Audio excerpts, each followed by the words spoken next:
The Stadium of Light, a cauldron of noise and nervous energy. Sunderland, a club steeped in history, on the cusp of greatness. Their opponents, Coventry City, stood in their way, ready to battle for a place in the Championship playoff final. The first leg had ended 2-1 in Sunderland's favor, but the tie was far from over. Every tackle, every pass, every header carried the weight of a city's dreams. The tension was palpable, the atmosphere electric. This was it.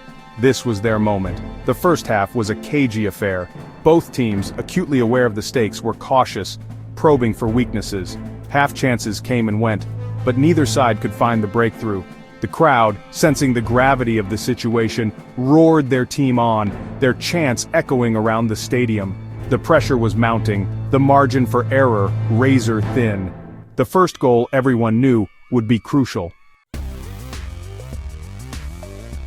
The second half began with renewed purpose. Sunderland, roared on by their fervent support, started brightly.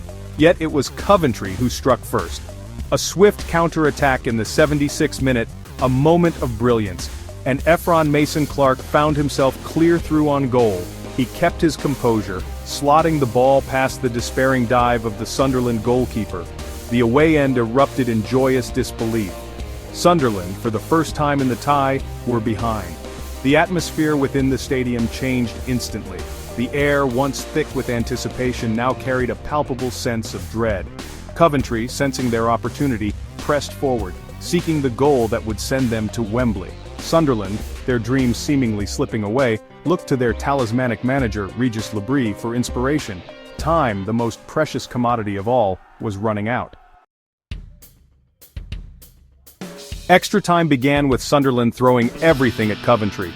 Wave after wave of attack crashed against the resolute Coventry defense. The tension was almost unbearable, the silence punctuated only by the desperate pleas of the Sunderland faithful. As the clock ticked down, hope began to dwindle. It seemed as if their dreams were destined to be dashed once more. Then, in the final minute of extra time, a corner.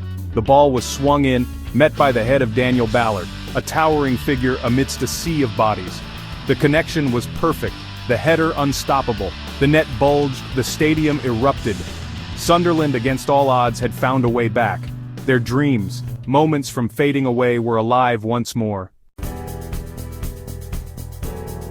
The final whistle blew, signaling the end of a truly epic encounter. Sunderland, their emotions a mixture of relief and unbridled joy, had done it. They were going to Wembley.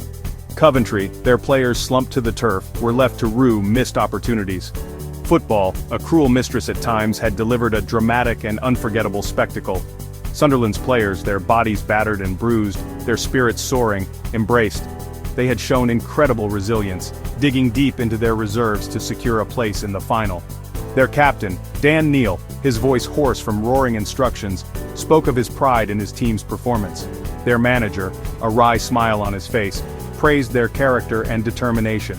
They had overcome a significant hurdle, but the biggest test awaited them at Wembley. The dream of a return to the Premier League was within touching distance. Sunderland, a city united, dared to dream.